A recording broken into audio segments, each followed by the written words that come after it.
Hey everybody, what's going on? This is Zeman and welcome to another installation in my HoN Tips and Explanations video. This is a supplement to my original general support guide, so if you haven't checked that out yet, go check it out right now and get back to me because a lot of the things I'm going to cover and talk about in this video, I covered in that video. This is going to be a full game commentary, although it's going to be given through the eyes of the Legion support player, who in this case is going to be me. I have a lot of things to talk about and not much time to say it, so let's jump right in. And there's a reason I showed you the picking phase. It's because picking is really important, even in an all pick situation like this, in like a normal matchmaking game. Like I said in my support video, in my support guide that is, all supports are different. And let's actually switch this to my perspective. Sorry about that. All supports are different. You have supports that are really good at counter pushing, supports that are really good at initiating, supports that have high DPS, high healing, high farm requirement supports, low farm requirement supports. There's all different kinds, and they all have completely different implications in your team composition. In this particular team composition, I'm going to choose Empath. Now, Empath isn't a very exciting hero. Usually I like picking more exotic support heroes, just because I find them to be more interesting, but she works out really well in this lineup, and let me tell you why. First of all, you have the obvious Empath Sandwraith combo, which is pretty immense. It's pretty powerful, but even beyond that, I don't, whenever I have a lot of Sandwraiths in my team, I don't just automatically pick Empath. There's a reason why I particularly picked Empath in this game, and that's because if you look, early on we had a Rally, Parasite, and Sandwraith shadowed. All of them are going to need a lot of farm early to mid-game, especially Sandwraith even beyond that. And Parasite obviously being jungler, so that's going to be a lot of farm that needs to be spread out within our team early on. If we aren't winning, I might not get any farm. I might be really, really like low down there, like 80, 90, less than 100 GPM. If we didn't have such a farm heavy team, I could like neutral and do all this stuff and farm, and I could just come back anyway. But in this case, I'm not going to have much to farm, and I know that. So I'm going to pick a hero that I know. Worst comes to worst, I have no farm, I'm still a-okay, because Empath doesn't need any items and she's perfectly effective. All she needs is that level 6. So, anyway, I think you get that. Let's move on to the game. Remember, before you go into lane, buy your items, check to see who you're going to be laning against. Here we have a pretty obvious, Tempest jungle, we're going to have a dual lane, wherever, but Bubbles is probably going to be suiciding. So I'm just going to buy wards, going to buy a counter ward for the pull. You still need some regen. I gave Plague Rider a ward, but, I'm just going to, I also upgraded the courier too, if you notice. So I'm going to put a ninja ward there so I can check to make sure no crazy, epic gank is coming my way. Understood. Yeah, I don't need that many items, so wait a second. Wait a second, was that a Rhapsody? Are they setting a dual lane bottom? This is not good. When I saw that Rhapsody when I was playing this game, I was like, oh no, look at my items. I just have runes of blight. What, this is awful. I'm nowhere near prepared for this. They sent a dual lane bottom, first of all to catch us off guard, which they clearly did as you can see through my items, and also to stop the Sandwraith from farming because they aren't confident in their short lane Alonia farming, which is neither here nor there. But, I'm not going to panic still, because the thing is, even though I don't have any items, which I would have liked to have more items, I probably would have cut something to make room for another potion.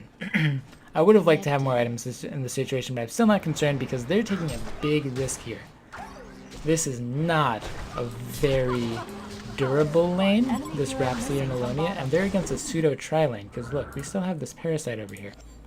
So, you know, Sandwraith, he's not doing too well in the farm department right now. He's, he just has a couple creeps. He has like 3 creep kills, I think. You know, see it now right there. We're not doing so well. And here is where a lot of people, by the way, you know, I can't do anything against that, so I'm just going to counter this pull real quick. Let Sandwraith get some experience, because Sandwraith, with some experience, we can start going on these guys much easier, especially like level 2, level 3. Pretty nice levels. Here is where a lot of people panic. Let me just pause and talk for like just a few seconds. A lot of people panic here. The support is like, oh no, I can't put any harass on. The carry is like, oh no, I can't get any farm. And then the carry starts yelling at the support and saying, do your job, go harass them. And then they panic and they need to get farm right now, and they go and they do something crazy and they throw the lane and they die or something by diving or some crazy thing. Just be patient. Be patient. This is a pseudo tri lane. Yeah, you missed the first wave or two, but it's fine. Look towards long term. We have a parasite, and you know, what are they gonna do? We're just gonna kill the Rhapsody, and it's perfectly fine because we were really passive. We didn't take much damage at all. We're all at full health, so you know we can just kill the Rhapsody out of there. And look, now Sandwraith's gonna free farm for. I mean, I hope, you know, I hope Rhapsody has TP, because if he doesn't, then Alonia is out of the lane for like 30 seconds. Because Alonia can't be in this lane by herself. I agree. So yeah, you just need to be patient. Trust your teammates to do what they're supposed to do. Now, I'm not going to be taking any experience from the Sandwraith. If you'll notice, I'm staying well out of experience range. I'm gonna come to, you know, maybe discourage this Alonia from doing any nonsense to my carry, but for the most part, staying out of experience range. I want the Sandwraith to have solo experience. I am, however, you know, I counted the pull. I will need farm eventually, so I definitely am prioritizing that happening. I agree. Oop. Didn't know that did that. Technical difficulties. Beep boop, beep boop. Alright, we're back. So, there's nobody in this lane right now. Like, literally, Sandwraith is just free farming. So, notice the safer I feel like my carry is, the further away I roam. So, there's no one in his lane right now, so I'm just gonna roam to mid. You know, I can't really do anything here. Rally knows that, I know that. I'm just gonna, you know, I'm just making sure put a little bit of pressure on mid. Maybe he'll get a couple more creep kills or something. Rally, though, is just gonna let himself die here in a second, I'm pretty sure, because I saw here, and he's in really big trouble, and Rally, what are you doing? You better watch out, and, maybe use a skill. I sense their fear. But it's fine. You know, he, maybe was buying something, whatever. I sacked the pull for a 3rd time. I agree. And I'm just gonna roam around because there's nothing really that I can do. I'm not gonna just stand here and suck up Sandwraith's experience. I'm just gonna meander around, try to put myself in a decent situation in case something happens. Now, I couldn't have done anything here because there's 3 heroes there, but you know, I'm gonna stay around here. Understood. And you just need to do this as a support. I'm not doing anything fancy. It's not like I'm gonna gank this Monkey King and kill him. I'm just staying in a good position in case something happens. Nothing's really happening. I saw Bubbles down here. Maybe you didn't spot him, but he was on the mini-map. I saw Bubbles down there. So I'm going to want to stop that from happening. Lane's kind of pushed up. I'm kind of stuck at being level 2, so let's farm some creeps. I also don't want Sandwraith to be farming this close to their tower. It's not terribly safe. Pretty passive. No one's doing anything right now. Their bubbles is soaking up experience. Their Monkey King is farming. Our Rally's farming. Temba's farming. They're farming. Everyone's farming. I'm farming. And, you know, countering this pull. Let me talk about countering this pull. countering the pull is so important when you're short lane support like this. Because look, my sand wraith is level 6. He's the same level as our mid. He's the same level as their mid. He's gotten essentially solo experience this entire game. You know, but that leaves me at level 2, and I'm kind of used to level 2. Remember I said empath needs to be level 6? Well, let's start working on that. Look, by pulling, you know, this would not be spawned yet if they had warded here, and I had not countered it. By countering that pull, look, I'm gonna go from level 2 with 80 GPM. I had 80 GPM before. I'm gonna go from level 2 to level 4, and like add 70 GPM, like 60 to 70 GPM onto my farm. Beware. For free, like completely. This is free gold just sitting here. Now, I'm done with that. I just want to go over how important pulling is. It's really important. It's your biggest source of income before the laning phase is over. So I'm going to put a ward here because I don't really want to be bottom. There's bigger places to help, like mid is a pretty big focal point right now. You can just see how everything sort of converges on this mid. Because these are two main heroes. Our Rally's a really big hero for us, and the Monkey King's a really big hero for them. So, really nice Stink's gonna come out here by Parasite. Gonna lay down a nice hero by Rally. Peace out, Monkey King. What time is it though? It's 7 minutes. And what time does nighttime start? 7 minutes and 30 seconds. Per your desires. Nighttime is really important to have your wards down. Notice I've been kind of scamping on the wards. It's fine though because, you know, you can see these two here. Tempest is doing whatever. Even if Tempest tries to gank, Rally can see up the hill because it's daytime. And I'm just gonna come and put Rasmus's bubbles. But nighttime, it's nighttime. Look, now Rally can't see up the hill anymore. Like anyone could be there. People could be over here. Like they could be so close to me, can't see, and they could just, you know, kill him. Now, I mean, it's not that big of a deal because they're all showing themselves top. But if this were a different situation and these people were all missing, then, you know, I'd be yelled at for not having a ward here very rightfully. And, you know, I actually should have a ward here at this point. I have like 800 gold in the bank, which was really not good. Like, you need to spend your gold as a support ASAP. So I did finally manage to buy items. Done. I'm gonna get a ward down there. You'll see probably soon. Blunk. Notice they pushed top. I didn't go top to help at all. I was like, screw it, I don't need to go top. If I was more of a counter pusher, I might actually go top to delay them, but Empath has no counter push. And that's an example of, you know, different supports are different. Empath has no counter pushing, and that's a weakness. Actually, that's a weakness our entire team lineup has right now. We don't really have any counter pushing. So thank God they didn't pick a big pushing lineup. And also thank God they're not being very aggressive with it. We would have difficulty dealing with it. Parasite's gonna do some crazy shenanigans here. That is gonna miss Soul. Not a very good engagement. We still get a kill though, although the dive is gonna cost the Sand Wraith who ulted his life probably. Rally's gonna choose to man down, even though his spell was off cooldown. You know, don't take the risk. Sometimes it's a valid choice to just, you know, I don't want to take the risk. I don't want to risk losing our two key heroes, which was fine. Now I have a little bit of mana left. I do want to go back and heal my mana because I'm pretty useless without mana. So I'm just gonna use it, you know. Before going back to base, just use your mana free and just, you know, farm the easy camp. It's free gold. It's like what? I got 20 from this, 20 from this, 30 from this. That's like 8, that's almost 100 gold. That's a ward for free. And what else was I going to be doing? There's nothing else for me to do. So, you just need to find opportunities like that. I'm going to focus on this farming element of Sparting a lot. Because you're going to see a difference between myself and, you know, Rally's going to die there because he used his compel for kind of a bad reason.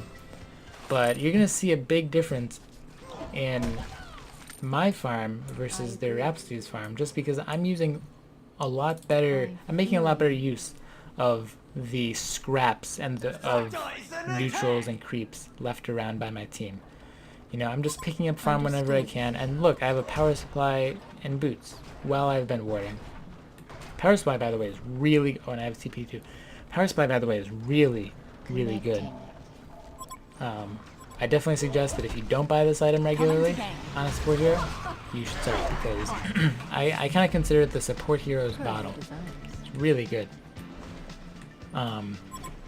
It just has so much use for so cheap, especially because a lot of times you start with the 2 minor totems. Now, this is a really, really bad position for the Hellborn team because they can't fight up this hill in the dark during night. And Tempest is going to die because of it. Tempest really shouldn't have been there anyway. A little out of position. Good punish by our Legion team. You're going to see here myself on Empath. I'm going to do some crazy stuff here. I'm going to be like, yo, Monkey King, and, you know, I'm just going to wall him into the trees. No problem. And we're going to die. So I think that was a pretty impressive ball. I don't know. I thought it was pretty good. But something I do want to show you that you may or may not have noticed is, speaking of how awesome Power Supply is, let's look. What did it do for me?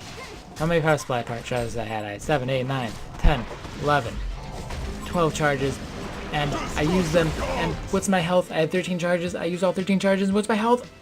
It's less than 130. Power Supply, saving lives. If I didn't have a Power Supply, I'd be dead right there. So, Power Supply is good, get it. It's like I'm doing a Power Supply advertising campaign here. Done. I'm gonna go and I guess I'm gonna yeah, I don't think I have enough health to take out a double stack easy camp. I'm just gonna stack this and oh, that's right, I see this. See, I'm more observant when I'm playing than here. I see this lane pushing, and it's just free gold because Eleni has no mana, she can't kill me. So, and my team isn't doing anything about it because they're pushing middle, and I don't have enough DPS to help them. So, again, free creeps. Make use of it. And look, I'm level 6. I'm level 6, and I was never in a lane for like any prolonged periods of time. Rhapsody's only level 5, and if you had noticed, she was actually top in the lane quite a bit. Just, you gotta use that pull. You need to use these extra solo creeps you can get, and make use of them, and not miss last hits like I do, because that's pretty bad. So, we're running a pretty passive game, and we're winning really hard right now, because look at this Andrew. He's been here forever. He's been free farming this for a really long time. He did die middle, but he just TP'd right back. And he farmed, and look, they have no utilization of this at all. Again, just gotta utilize your resources. And we're definitely doing a way better job of it than they are. Plague goes March's Astrolabe. Which is, you know, I like that build on Plague. Gonna get a really easy marketing pick off right there. And, go back to farming, because like I said, this is a really farm heavy team, and you're seeing it now, how we're just eating up a lot of farm going into this 20, like, we really need farm until like 20 minutes or so is when we're really going to start to look to pick up this game a lot more. Because right now, okay, let's say we killed them right there, and we're like, yeah, we killed them, let's go be aggressive, we're winning this game. You know, just run into one Tempest ult and we're done. The momentum's completely shifted into their favor. So just don't let them do that. Be conservative when you have a conservative team, and be aggressive when you be aggressive when you have an aggressive team, and be conservative when you have a conservative team. Like, they're going to try to get this tower. I'm going to say, alright, well, we're going to say, alright, you can have it. We're just going to put up a little bit of resistance here. Nothing too huge. Project your notice I'm going to start getting on my steam boots right here. And also, I'm going to suicide into the fog because I misplayed really badly right there. Notice I had no deaths before that. You should really try not to die as a support. Speaking of dying and suiciding, and My team decided to do that too, going one by one. It doesn't just happen in the 1500, guys. It doesn't just happen in the 1500s. But it doesn't matter because we're gonna keep the momentum. We're gonna keep the advantage because we have a Sand Wraith farming. Although looking by GPM though, it's at 180, which is really solid for someone who never like was in a lane during the laning phase. This is just on scraps of neutral creeps. And look, it's not because I have a lot of kills either. I just have 500 gold from kills and assists. I agree. It's just, you'd be surprised. Picking up a random hard camp here and there is just huge. And our Sand Wraith is, speaking of huge, he has a lot of items. Just gonna ult Rhapsody. I'm gonna ult inside of him because, you know, sometimes you just gotta use your ult.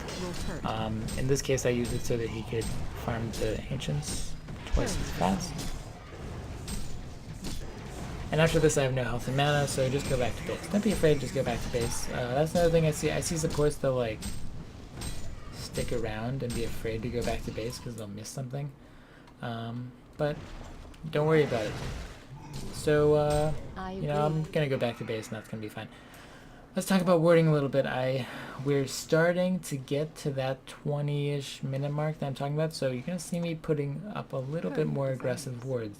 You know, before I had wards back here, I had wards back here. Now, like Sand Wraith placed this ward down that I gave to him.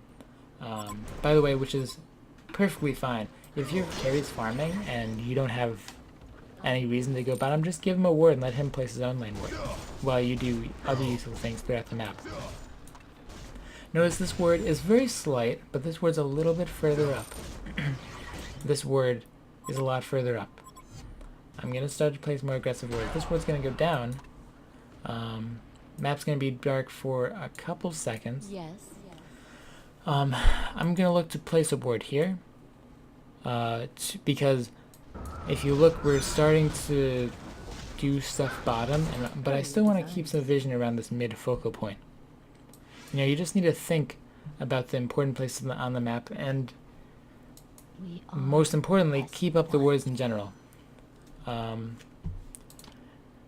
Only one ward in the shop right now. Usually, like, you can have 3 wards up at once. Usually 3 wards are unnecessary though. Connecting. You're gonna see Monkey King, who cares, Parasite. Thinking about going on him, gonna choose not to because that would be crazy. He might have actually wanted to though. Of course, it was really risky because we didn't have any vision up here. Done. You can see though how this ward is like perfectly timed. You could see the game shifting towards bottom. You can just see it on the map. See where like the concentration of heroes are, and this ward's just gonna, you know, see their entire team come in the jungle, and we're gonna get out safely. Connecting. Sand Wraith doing crazy stuff top, trying to farm against Tempest. Decides that he had made a poor decision. Understood. And I don't know. They're still in their jungle because we see all of the entrances and exits. They're gonna push bottom. So what I'm gonna do is, this is like more of an empath specific trick, but like, or observation. But you know, I'm gonna go near a Sand Wraith, and we're gonna coordinate. You say Sand Wraith, tell me before you ult, and bam! The moment I jumped in, I'm like, so we're gonna pick off Tempest really quick. We're gonna kill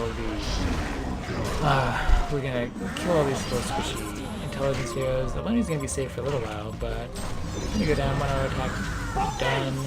Sand Wraith's gonna get boosted. Rhapsody dead. Monkey King, no mana. Gonna miss the wall. Right there. And you know, I'm gonna boost him. I'm just gonna walk away. You're just gonna walk away because I know he's dead.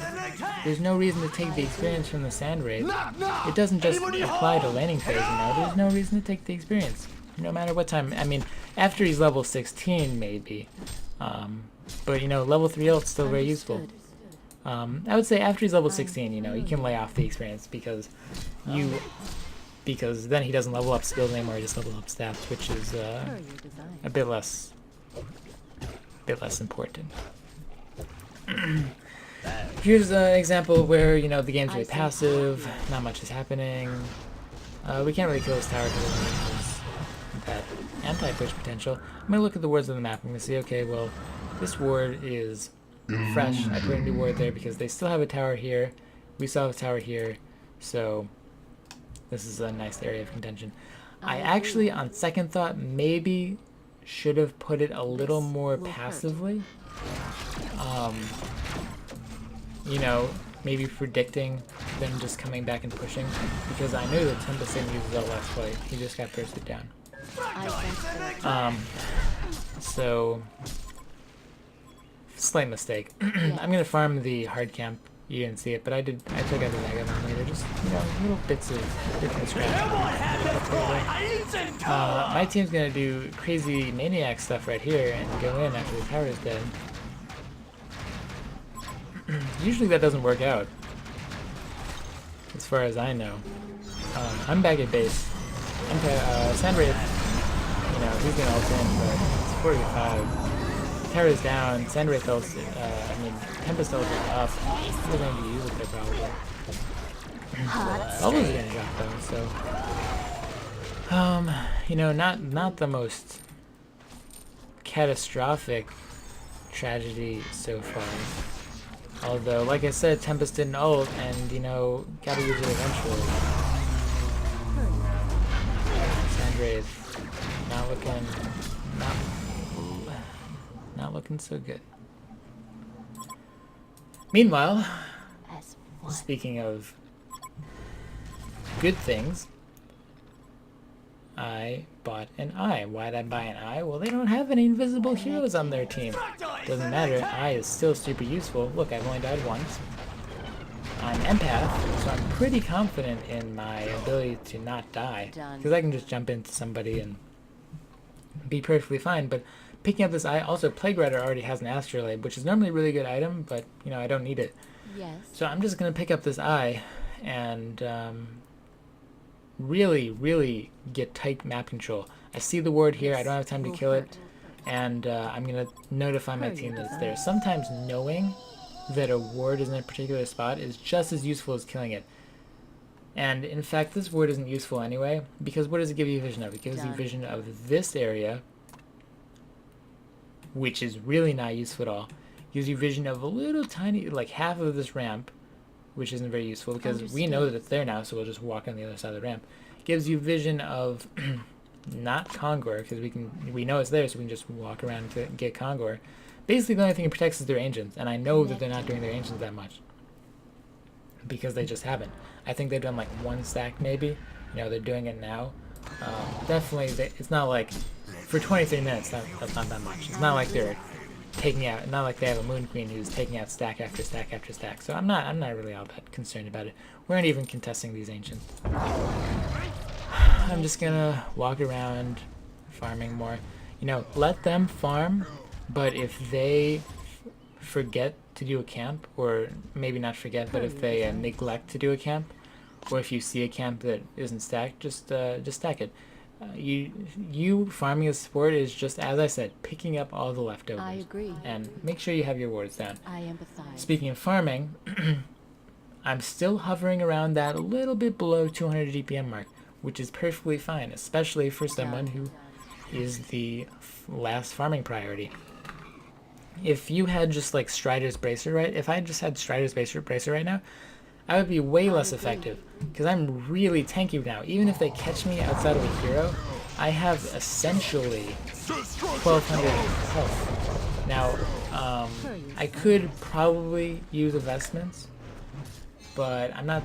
But I prioritize the eye because I feel pretty good. I don't think that I'm gonna be dying, because our Sandwraith is super tanky. He hasn't died at all. He died 2 times. One of those times was, you know, complete and utter misplay, terrible positioning. So I'm feeling confident.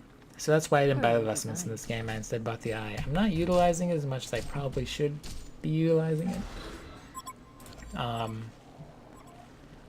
Although I have been using it, and to be honest, their Rhapsody isn't placing too many wards. Monkey can get 6 out there. Excuse me. I can't get a suicide there. Bait out my ultimate Beware. because I was kind of concerned that he had more teammates. Understood. I sense Sorry about threat. that. I'm back, and Bubbles is going to die. That's pretty cool. Oh, and also, quick note, not just for Empath, for all support heroes, but Empath is probably the easiest one to do it with. Steam boots are really nice because when I jump into somebody, I can just switch to intelligence. Don't forget to switch your boots to intelligence. And I'm gonna keep on this farm thing. I'm not gonna let it go. I'm not going to let it go. Let's find where let's look at their Rhapsody. Let's look at what she has right now. Now remember, she was in the lane for quite a while top. She still has less experience as I do, and the Strider's vestments. 800 health. And that's just her not utilizing resources like I was utilizing. It's not because, you know, I was doing all these super big plays and getting all these massive kills and getting all these big ganks off, because I wasn't playing super out of position right there. It just pulling that one time, killing those 1 or 2 hard camps, killing the easy camp a few times. The gold adds up, guys. It adds up, especially when you're playing a support. So here, I'm just going to do crazy stuff right here. I'm just going to try and counter this ward for no reason. After I just went over how bad of a ward it was, why would I even bother countering it, especially when I know their team's all over there. So, just blatant suicide by me. Really awful play. Don't kill yourself to counter wards. Even if this was a really important ward, don't kill yourself to counter wards. It just, it's not economical. And I lost an eye for it too, which is particularly bad. Like, when you have an eye support, you should be as conservative as possible. They're gonna push bottom. I am a support though, so I have a pretty low respawn timer. I'm gonna be here for the fight, which will be pretty fortunate. And here, our Sand Wraith is so big because of all of our resource utilization. He has a mock now, and you're just gonna see how we're just gonna basically brute force this team fight. Because we have so much more. We'll boost the Sand Wraith. You know, Tempest isn't gonna be an ultimate off. Our Plague Rider is in trouble, but you know, he's really tanky. Gonna kill all of their intelligence heroes. And that's the game, because we just have such a farm advantage that there's nothing they can really do at this point. So, really hope you found this commentary insightful and entertaining. I'm aware that my sound equalization is a bit off, and I apologize for that, but I'll definitely have it fixed for my next video. Look forward to that coming out by the end of the week. Be sure to rate and leave a comment for me. This was actually the first time I had to speak for such a long time, so I'm definitely looking to improve in that aspect. Shoot me some feedback, it would really help me out. Subscribe for more videos, and as always, thanks for watching.